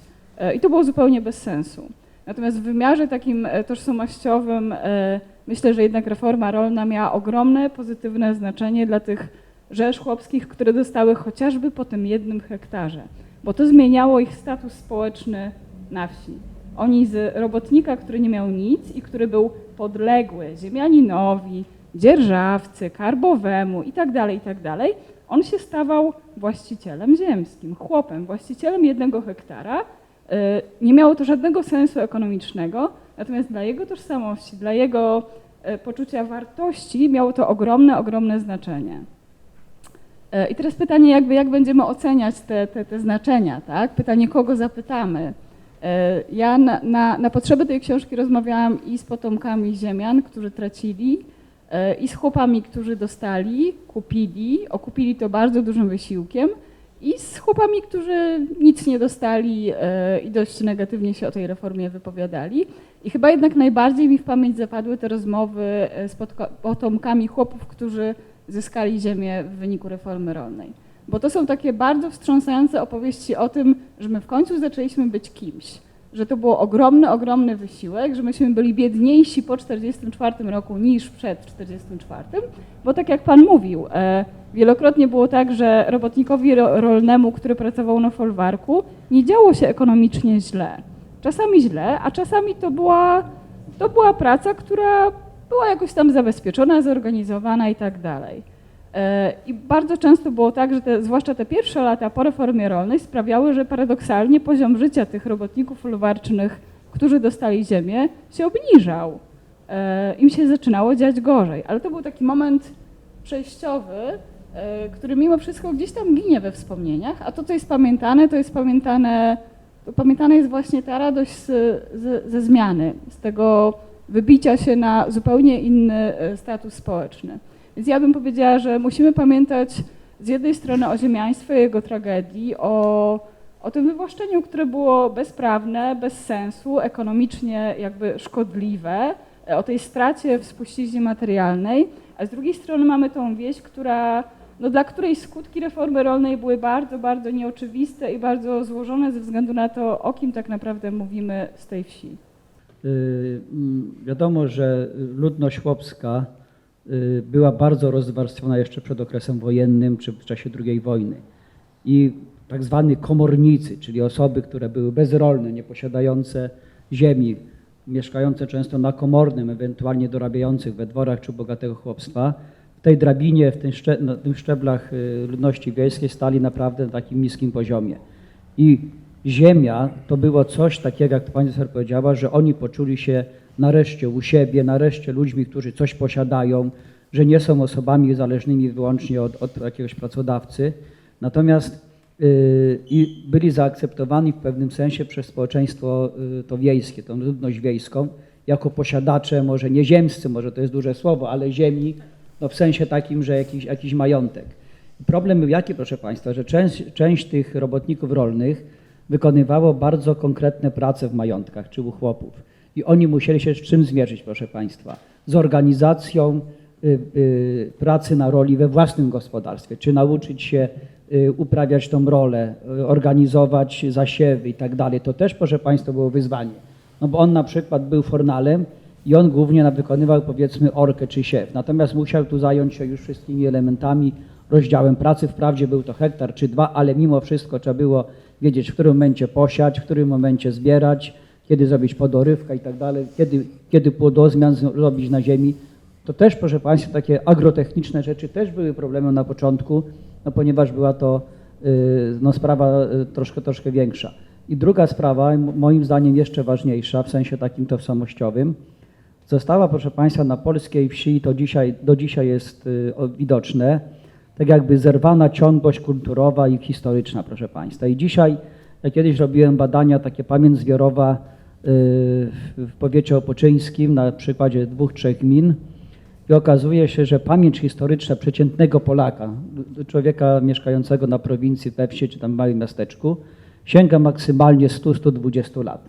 Natomiast w ogóle nie ma tego i szokujące jest to, że większość na przykład ludzi młodych czy pokolenie powiedzmy 50-latków, którzy nie pamiętają już ziemian, nie w ogóle w ich mentalności nie ma tego, że tu był kiedyś dwór. Bo jak tu Państwo powiedzieliście, te dwory w dużej mierze zostały zniszczone i w ogóle nie ma pamięci zbiorowej, że tutaj kiedyś był dwór. Dopiero ja myślę, że ta praca, która tutaj wykonuje IPN i towarzystwo i my jako historycy zajmujący się też ziemiaństwem, niejako wracamy też tej pamięci zbiorowej Polaków czy społeczeństwa polskiego, zwłaszcza na wsi, że taki element, bardzo ważny komponent społeczny w polskiej kulturze, gospodarce był.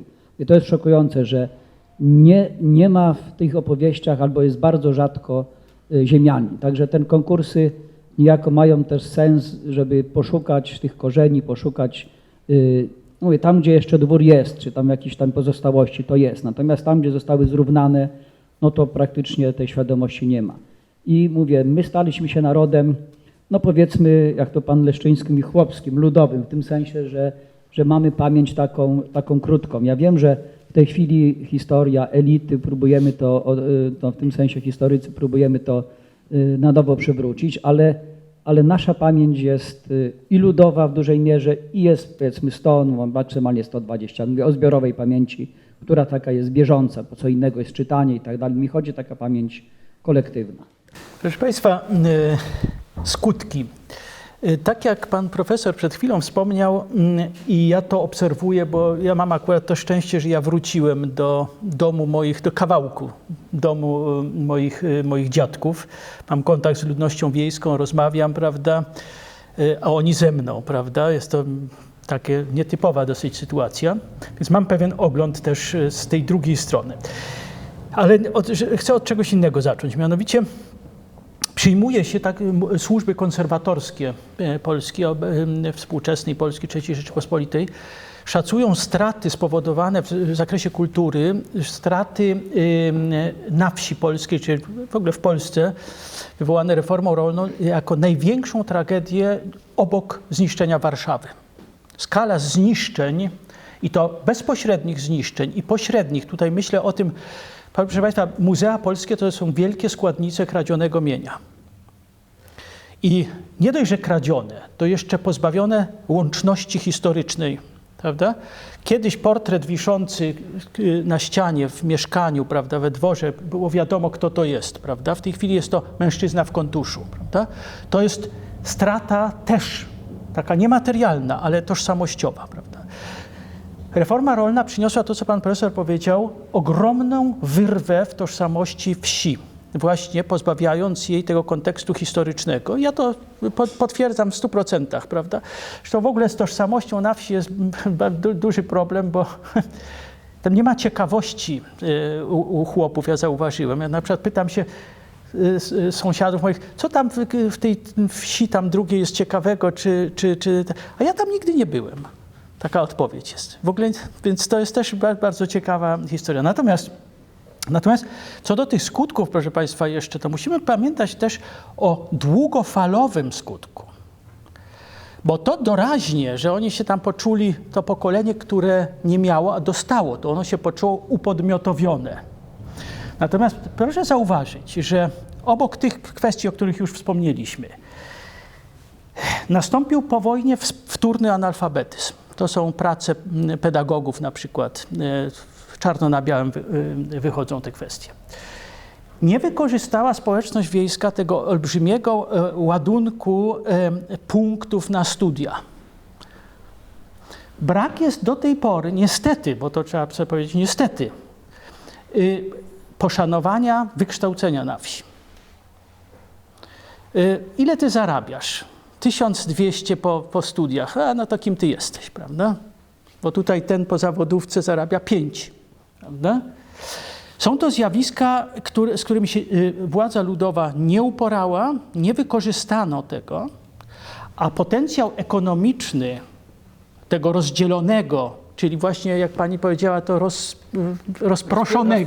rozpylonego majątku, no to jest, musimy sytuować po stronie ujemnej, prawda? Zlikwidowano towarowe gospodarstwa, zlikwidowano gospodarstwa nasiennicze, hodowlane. Inwentarz żywy i martwy został rozproszony, prawda? Czyli kultura rolna poszła w powietrze, prawda? I moim zdaniem ten bilans dla wsi wcale taki pozytywny, jak pani profesor mówi, mnie się on nie jawi takim pozytywnym. Bo tak jak powiedziałem, w dłuższej perspektywie skutki reformy, które doraźnie mogły być postrzegane jako pozytywne, one nie zostały skonsumowane, nie zostały wykorzystane. I uważam, że bilans jest niestety negatywny. Dla ludności wiejskiej, bo o ziemiaństwie no to nie ma o czym mówić. Tak, adwozem, oczywiście. Ja chciałam się usprawiedliwić. Ja oczywiście nie stwierdziłam jednoznacznie, że ten bilans był pozytywny, tylko mówiłam o tych odczuciach chłopskich w obliczu reformy, tak? A osobną kwestią jest to, ile z tych osób, którym ta ziemia została przydzielona i które usiłowały spłacać ją przez wiele, wiele lat, ilu z tych osób udało się zostać na tej ziemi? Bo to jest właśnie to, o czym pan profesor mówi, że jakby ten efekt upodmiotowienia, ten efekt godnościowy, to było to słowo, którego mi zabrakło, które się pojawiło u pana profesora, to może mniej tożsamościowy, a właśnie godnościowy, tak? Reforma rolna odebrała w pewnym sensie godność ziemiaństwu odgórnie a dała ją oddolnie chłopom. I to był ten efekt, który rzeczywiście był bardzo, bardzo istotny wtedy. On się zupełnie nie przełożył na to, żeby te gospodarstwa chłopskie, które wtedy powstały, żeby one masowo przekształciły się w sprawnie działające i takie upodmiotowione długofalowo gospodarstwa, które przetrwałyby do dzisiaj. Oczywiście to się nie zadziało. Ja miałam taką myśl, gdy pan mówił o tej pamięci, która jest krótka, tak? I o tym, że ta ludowa pamięć amputowana. Ja bym powiedziała, że to po prostu jest pewien mechanizm pamięci w kulturze oralnej, tak? Ta pamięć w kulturze oralnej, która nie przechowuje źródeł pisemnych, ona sięga tak daleko, jak daleko można porozmawiać. I tak naprawdę my dzisiaj też mamy z tym do czynienia, tak? Za chwilę nie będziemy mieli pamięci oralnej, pamięci komunikacyjnej, jak mówią studia nad pamięcią socjologiczne, o II wojnie. To się po prostu bardziej chodzi o skończy. profesor, że w tych 100 latach ziemiaństwa nie ma, w tym sensie bardziej.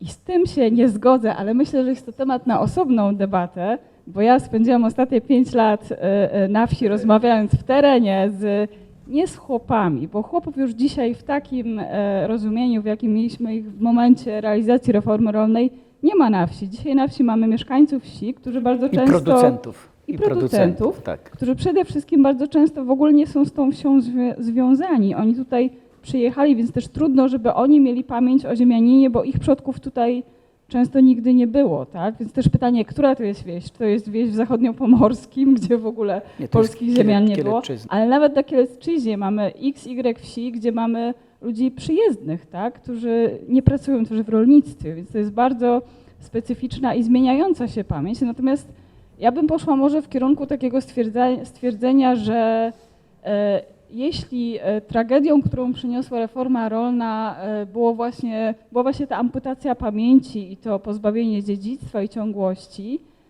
to jakąś szansą na to, żeby nadrobić tą, może nie nadrobić, ale żeby iść w kierunku jakiegoś szukania wspólnego dziedzictwa, żeby iść w kierunku patrzenia na takie dowartościowanie roli ziemiaństwa lokalnej, jest szukanie sposobu na to, żeby lokalna społeczność uznała ziemiańskie dziedzictwo za własne. Tak, O, za właśnie swoje. o tym mówiłem. O tym Tak, mówię, myślę, że jeśli spojrzeć czy na Krakowskie, czy na Kielecczyznę, to jest naprawdę bardzo wiele przypadków, kiedy jednak nie jest tak, że tych ludzi nic nie interesuje, albo że ich, nie wiem, interesują tylko powstania chłopskie z XIX wieku, ale kiedy się okazuje, że jakby ta...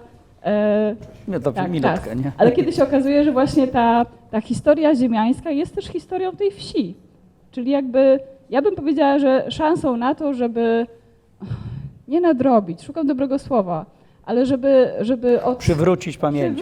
albo nie wiem, odczynić ten urok tak. reformy rolnej, uzupełnić, jest to, żeby współczesna wieś ujrzała historię miejscowego dworu i ziemiaństwa jako swoją własną historię, jako historię swojej wsi, swojej ziemi, ludzi, którzy byli tej ziemi częścią. I ja widzę dużo takich inicjatyw i dużo takich przypadków, kiedy rzeczywiście to się dzieje, więc trudno mi się zgodzić z taką negatywną diagnozą marazmu społecznego na wsi. Tutaj pan profesor, mieszkając w środowisku, ma podobne odczucia, natomiast ja się zgadzam z panią profesor, że jeżeli się prowadzi badania, docieramy do ludzi, którzy są aktywniejsi i tak dalej i ten obraz rzeczywiście u części społeczności tej wiejskiej, czy tam miejscowej, czy napływowej, to ziemiaństwo wraca. Natomiast nie chodziło, być może panu profesorowi tak samo, o pewien ogół, gdzie ta symbolika ziemiaństwa, tej historii w ogóle jest nieobecna.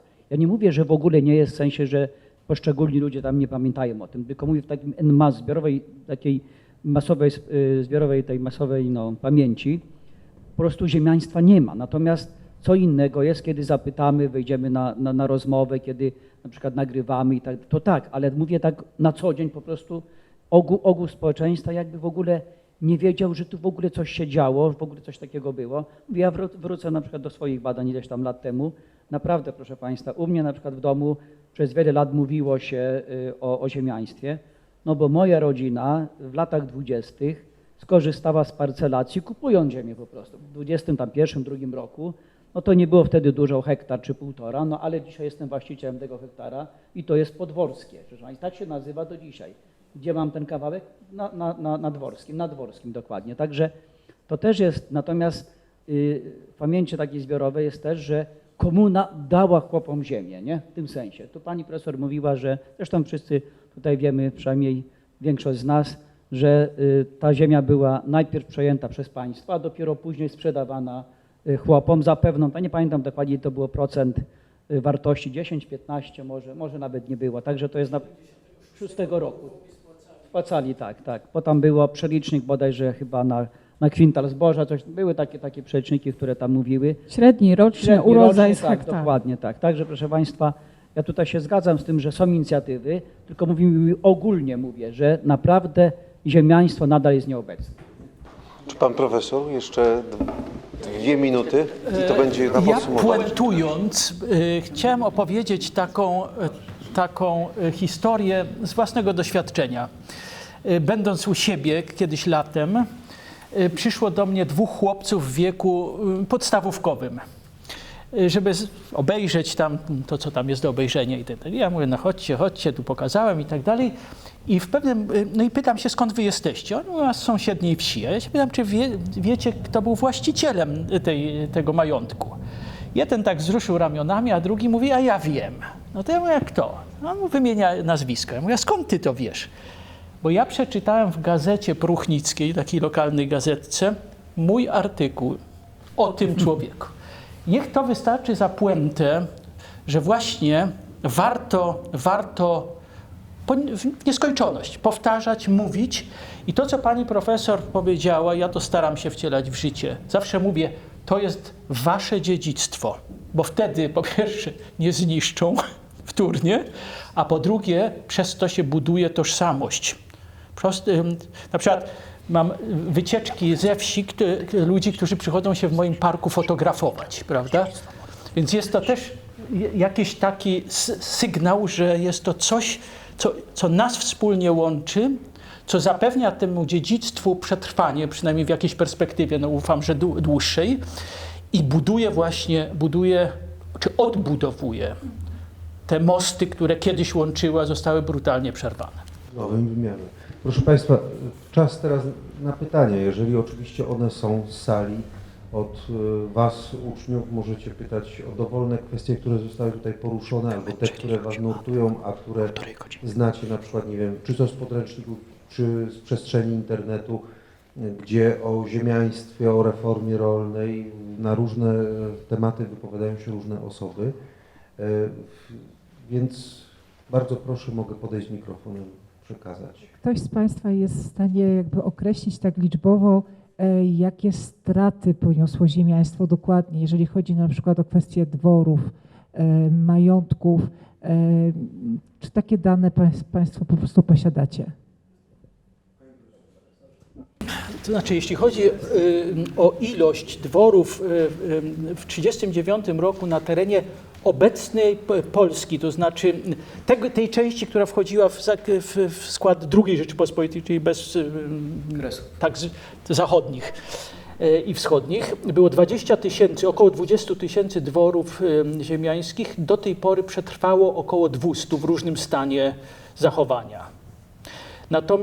Natomiast szczerze mówiąc, strat biologicznych nie pamiętam, ale to jest bardzo wysoka, jeśli chodzi nie w cyfrach bezwzględnych, tylko procentowo do populacji. To jest olbrzymia, właściwie jedna chyba z największych po społeczności żydowskiej liczba strat biologicznych w czasie II wojny światowej do 56, bo to w 56 profesor Jaziewicz. 3%.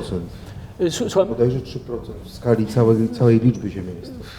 Jak nie więcej. Nie pamiętam, ale w każdym razie bardzo dużo. Czy ktoś jeszcze pytanie? Jan Jarosz. Dotychczas była mowa o sprawach materialnych, ekonomicznych, a ja chciałbym zapytać o wartości, ideały warstwy ziemiańskiej i czy coś w jakimś sensie przetrwało. Oczywiście wychodzi mi o już czas, gdy zanikało społeczeństwo stanowe, czyli druga połowa wieku XX i czas międzywojenny. Ideały życia ziemiańskiego. Dziękuję. Dziękuję za to pytanie, bo to jest ważne pytanie, też które miało przełożenie na kwestię stosunku do reformy rolnej. rzeczywiście ziemianie jako grupa społeczna kierowali się pewnym etosem, takim zbiorowym etosem. Ja nie mówię, że wszyscy wyznawali, od razu się zastrzegam, żeby przypadkiem nie było prawda, tutaj jakiejś kontry, bo nie ma jednorodnej grupy społecznej, która by nie miała jakichś, powiedzmy sobie, odstępców od tego etosu, którym się kieruje. To jest oczywiste. Chodzi raczej o proporcje. Prawda? Natomiast jak ten etos wyglądał? To był bardzo specyficzny etos, który zresztą, wielokrotnie to powtarzamy w czasie właśnie tych konkursów już 11, dlatego że on ma wartość zachował dla współczesnego społeczeństwa polskiego, tego odradzającego się demokratycznego, obywatelskiego społeczeństwa. Dlaczego? Dlatego, że po pierwsze podkreślano etos pracy. Pracy nie tylko tej takiej u podstaw, że tak powiem, w gospodarstwie swoim, w majątku swoim, ale też pracy tej organicznej na rzecz państwa. Bo ziemianie identyfikowali się, i zresztą słusznie, poprzez korzenie swoje szlacheckie z twórcami państwowości polskiej. Prawda? To było bardzo silne. Z tego wypływała też patriotyzm i postawa nakierowana na budowanie i ochronę państwowości. Stąd tak powszechna służba wojskowa wśród synów ziemiańskich. 2. Oczywiście kierowanie się dekalogiem w życiu codziennym, prawda, z wszystkimi konsekwencjami, a zatem pewien bardzo silne podkreślenie uczciwości w szerokim tego słowa znaczeniu, prawda, w stosunkach z uboższymi, słabszymi, prawda, czyli ta pomoc, którą dwór właśnie niósł, o czym mówiliśmy. I kolejna rzecz, bezinteresowność służby publicznej. To jest bardzo silna rzecz, to czego niestety nie mamy we współczesnej Polsce. Prawda? Każdy, mam wrażenie, może się mylę, idąc do Sejmu czy tamten, to liczy na diety poselskie, prawda? A przecież Chyba jeden zrezygnował. Jeden zrezygnował. A przecież wtedy funkcje te były bezpłatne. Jeszcze w Sejmie Krajowym, chociażby w Austrii, żadnych diet nie było, prawda? Miano poczucie, że to jest obowiązek. I skąd ten obowiązek wypływał? To jest kolejna bardzo nietypowa, jeśli chodzi o nasze czasy, postawa, że własność rodzi obowiązki, a nie przywileje. W tej chwili mam wrażenie, że jest odwrotnie. Prawda? Więc to są takie elementy, które, tak jak podkreślam, są bardzo żywotne, potrzebne we współczesnym państwie polskim, ciągle jeszcze odbudowującym się, zmierzającym do tej obywatelskości, prawda, społeczeństwa. I dało to znać, tak jak powiedziałem, też o sobie w tym podejściu do reformy rolnej, bo przecież nie zapominajmy, że w 919 roku ziemianie, zorganizowani już, zaoferowali kontyngent ziemi, pierwszy kontyngent ziemi dobrowolnie na ręce marszałka Trąbczyńskiego, ale co zrobił marszałek, wywodzący się z warstwy ziemiańskiej notabene? Odrzucił to, dlatego że tak jak każda władza, proszę Państwa, to władza chce dać, a nie żeby obywatele dali, prawda? To jest bardzo charakterystyczne, zresztą do tej pory mamy z tym do czynienia, prawda? To jak się tak przyjrzeć, to zauważymy to. Także dostrzegano potrzeby różne, starano się temu jakoś zaradzić. Oczywiście mówię o tej przeważającej większości dojrzałych osób z warstwy ziemiańskiej. Ja myślę, że jeszcze taką ważną wartością, którą ziemiaństwo pielęgnowało, częściowo też chłopstwo, ale mówimy tu o ziemiaństwie, no to była też rodzina, przywiązanie do rodziny, rodzina patriarchalna, rodzina oparta na pewnym takiej kinderszubie, wychowaniu, pewne wartości, nierozerwalności małżeństwa. Do dzisiaj Edukacja, powiedzmy też jako edukacja, jako to element takiego rozwoju osobowego każdej osoby. I również, proszę Państwa, kwestia może nie tyle świętości własności, ale też poszanowania własności. I własność to jest obowiązek, przywilej swoją drogą, ale obowiązek, czyli nawet jak się czyta pamiętniki ziemiańskie, to oni przede wszystkim się czują odpowiedzialni za rodzinę, za siebie i za tych pracowników, którzy funkcjonują. Także też tutaj dzisiaj być może to też jest w zaniku, że właściciel, który zatrudnia, nie wiem czy aż tak dba o te kwestie, Wiadomo, że byli różni ziemianie, tu się zgadzam, że tutaj nie można też generalizować. Jeszcze jedna kwestia, proszę Państwa, bo tutaj można jednym słowem patriotyzm ziemian, przywiązanie do ojczyzny, do państwa, bo tutaj Pan profesor wspominał o służbie publicznej, o wojsku, udział ziemian na przykład w okresie 1920 roku, czy 1939, czy później różnego rodzaju latach międzywojennych, dary na rzecz Armii Polskiej i tak dalej. Także tutaj też element patriotyczny, no dzisiaj też bardzo potrzebny no, w schyłku, czy tam w okresie tego postpaństwowym prawie już. Dwa słowa do pytania o zniszczenia. Pan profesor wspomniał o tych 200 dworach, to są dwory, które rzeczywiście przypominają wciąż dwory. Ja pamiętam z publikacji profesora Rydla, że on mówi o 2000, które są w stanie większej lub mniejszej ruiny. I myślę, że warto pamiętać o tym, że ta ruina nie zadziała się w 1944 roku, dlatego że rzeczywiście były zniszczenia wojenne, był 1939. Minimalne. Natomiast jakby ogromna większość z tych, które zostały zrujnowane i zniszczone podczas rządów komunistycznych, tak? Na skutek, powiedziałabym, zaniechania, braku pomysłu, bezmyślności. Celowych działań też. Tak, ja myślę, że to przede wszystkim chodziło o to, że władza ludowa, o ile miała dużo pomysłów na temat tego, co zrobić z ziemią, zupełnie nie miała pomysłu na to, co zrobić z ziemiańskimi siedzibami i one właśnie dlatego uległy zniszczeniu. A to, że po 1989 roku w Polsce nie było ustawy reprywatyzacyjnej, sprawiło, że te ziemiańskie siedziby, które jeszcze wówczas mogły zostać uratowane, nie zostały uratowane i taki mamy długofalowy skutek reformy rolnej. Czy są jeszcze jakieś pytania? Pan Marek Staszek. Dzień dobry, Marek Stoszek z Myślenic. Ja swoje badania prowadzę przede wszystkim dzięki właśnie panu profesorowi Wolskiemu, panu prezesowi Slaskiemu, którzy są tutaj. Cieszę się bardzo, jestem po lekturze książki. Pani profesor był dwor, nie ma dworu. Cieszę się również, że jest pan profesor, bo też mam później pytanie, jeżeli będzie można. Ja mam takie pytanie, bo panie profesorze, myśmy spotkaliśmy kiedyś, mieliśmy przyjemność spotkać się w dworze w Koszycach. I ja tam nie ukrywam, że bywam systematycznie, z racji, że swoich badań jestem postrzegany jako edukator, więc mam kontakty z 3 uniwersytetami, na przykład III wieku. No powiedzmy sobie, Myślenice są takie miejsko-wiejskie trochę, ale jest to uniwersytet między innymi z Pcimia czy z Dobczyc. I ja tam tych państwa zabrałem do państwa Smoczyńskich, była fantastyczna lekcja historii, naprawdę wszyscy oczarowani, zresztą ja za każdym razem jestem oczarowany, jakbym pierwszy raz tą historię słyszał. I moje pytanie jest takie, w związku z tym, co pan profesor tutaj powiedział, zresztą państwo również, czy nie warto byłoby może, ja nie wiem, czy to jest w ogóle możliwe, ale na przykład stworzyć takiej bazy osób, na przykład chętnych właścicieli, którzy w jakiś sposób wrócili do swoich dworów, żeby oni w miarę możliwości przyjmowali takie wycieczki i opowiadali o tym, bo ja zauważyłem, że ci na przykład ludzie starsi, mimo że powinni pamiętać, ale oni albo nie interesowali się, albo nie chcą, albo wypadli w jakiś sposób. Natomiast tak jak na przykład u państwa Smoczyńskich wysłuchali tej historii, to zaczęli jak gdyby sobie przypominać coś na nowo, a że u nas też tak coś tam mama, babcia ktoś mówił.